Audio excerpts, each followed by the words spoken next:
So after weeks of tense signaling, Israel launched a massive attack on Iran's nuclear and military sites. Iran, in response, has targeted various sites inside Israel, but with little strategic effect. The world braces for chaos, but is it the start of World War III? Not quite. While it's a major escalation in an already volatile region, this won't go global. Here's why.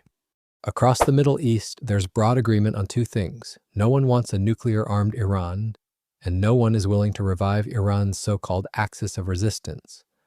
Hamas in Palestine, Hezbollah in Lebanon, Syria's Assad regime, Shiite militia factions in Iraq, and the Houthi rebels in Yemen all formed a formidable deterrent for Iran.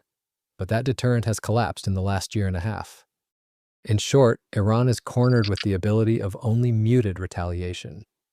This may turn into a long conflict, but it's not a world war. It's a shift in Middle Eastern geopolitics.